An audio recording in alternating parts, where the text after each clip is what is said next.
2012년 12월 12일 빡빡머리가 된 나는 혼자 버스에 올라 창문 밖에 서 있는 엄마와 작별 인사를 한다. 잠시 후 버스가 출발하는데 참았던 눈물을 훔치는 엄마의 뒷모습을 보고야 말았다. 엄마가 우는 모습을 보니 슬펐지만 난 울지 않았다. 어차피 또 볼 수 있는 사이니까.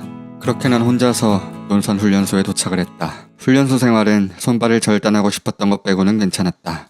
훈련소 동기들과 별거 아닌 걸로 웃고 떠드는 게 재밌었다. 울타리 안에 갇혀서 원시인 마냥 1차원적인 사고로 드립을 치는데 굉장히 많이 웃었다. 내 스타일이었다. 훈련소 생활이 끝나고 장갑차 조종수 보직을 맡게 된 나는 자대로 바로 가지 않고 후반기 교육을 받으러 전남 상무대로 갔다. 훈련소 동기 한 명하고 같이 가게 돼서 정말 다행이었다.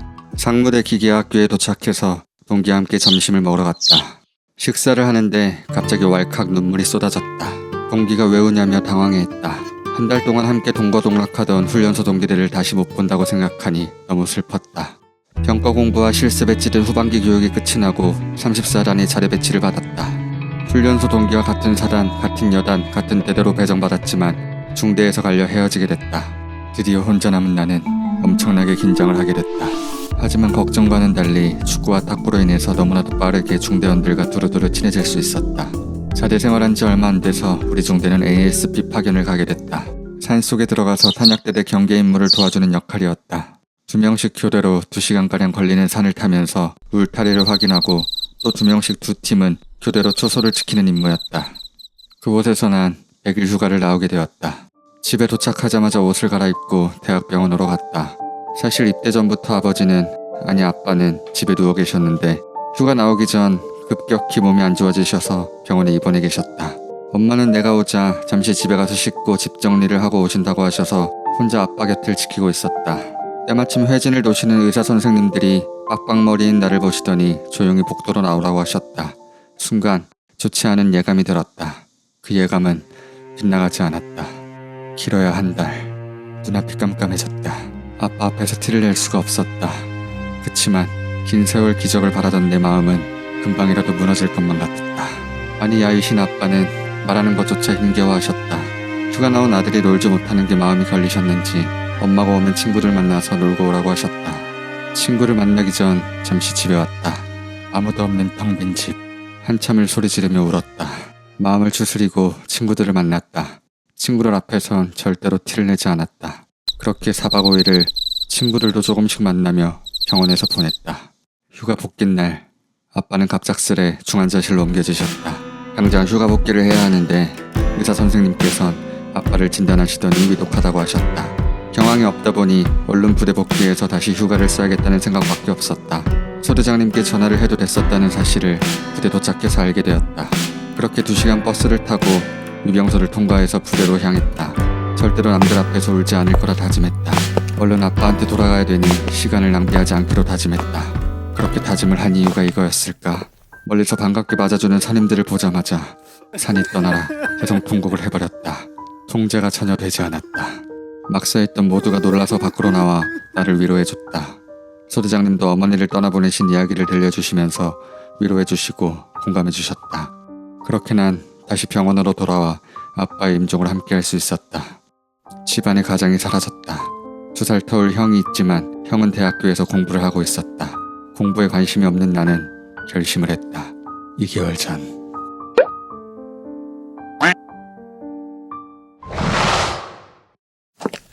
저 부사관 지원하겠습니다. 기억은 잘 안 나지만 대략 3개월 동안의 부사관 교육을 수료하고 부사관이 되었다. 이유는 간단했다. 돈. 4년쯤이야 버틸 수 있겠지. 하지만 병사와 간부는 달랐다. 병과에 대해 정통해야 했다. 병과를 괜히 바꿨다. 그래도 최선을 다해 눈치 있게 배우고 깨지면서 계속 부딪혔다. 병사 생활을 했어서인지 병사들에게는 늘 마음이 쓰였고 역시나 축구와 족구, 탁구를 함께하며 금방 친해졌다. 그렇게 잘 적응을 하고 있었는데 이 부대에선 개인 시간이란 존재하지 않았다. 혼자 있을 수 있는 시간이 단 한순간도 없었다. 막사 바로 옆이 간부 숙소였고 좁은 방 안에 3명에서 같이 생활을 해야 했다. 주말도 없었다. 행보관님의 간섭으로 매번 간부 숙소를 점검하고 외출도 할 때마다 보고해야 되는데 눈치를 볼 수밖에 없는 분위기라 외출을 꺼리게 됐다. 선임들이랑 외출할 때 빼고는 혼자서 외출한 적도 없었다. 이때까지는 이게 당연한 거라고 생각했다. 군대니까.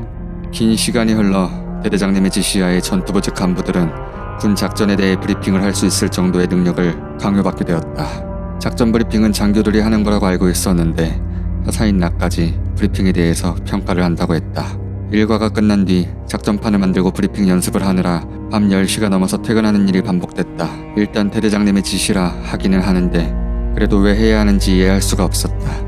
중간에 알게 됐는데 진급 누락 위기에 처한 대대장님의 내막이 있었다.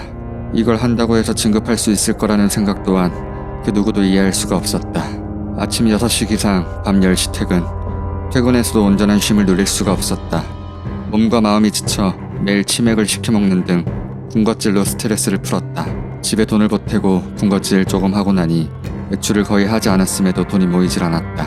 당시 월급이 120만 원 정도였는데 고작 이 돈 받으려고 이렇게까지 살아야 하나 싶었다. 그렇게 버티다가 휴가를 나와 친구를 만나게 되었다. 나보다 한 달 늦게 군대 갔던 친구는 벌써 전역해서 회사에 취업해 돈을 벌고 있었다. 친구의 얘기를 듣다 보니 내 군 생활이랑 너무 비교가 됐다. 돈이고 시간이고 자유고 모든 게 나보다 월등했다. 시도 때도 없는 행복 안의 푸건과 샤우팅에 긴장감을 느낄 수 없는 생활과 선임들의 부조리한 장난을 견뎌야 하는 생활, 분위기상 웃음으로 넘어가야만 했던 순간들이 많았다. 진지하게 받으면 더 상황이 나빠질 걸 알기에 어쩔 수가 없었다. 친구와의 비교를 시작하고부터 군 생활의 장점이 단 하나도 없구나라는 생각을 하게 됐다. 스스로 회복할 시간과 공간조차도 주어지지 않았기에 나는 너무도 빠르게 방전이 되어버렸다. 군대에 사명감이 없던 나는 결국 4년을 버티지 못하고 스스로 불명예 전역을 선택하게 됐다. 그래도 부사관을 하면서 극복하려는 노력의 경험은 값진 경험이라 생각한다. 늘 긴장해 있어야 했고 늘 마음에 들지 않는 상황만 있던 그 시절은 자유로운 영혼인 나에겐 새로운 세상이었고 큰 도전이었다. 하지만 병사 시절 그 사람들과 끝까지 함께했다면 어땠을까 하는 아쉬움이 아직까지도 남는다. 즐거웠으니까.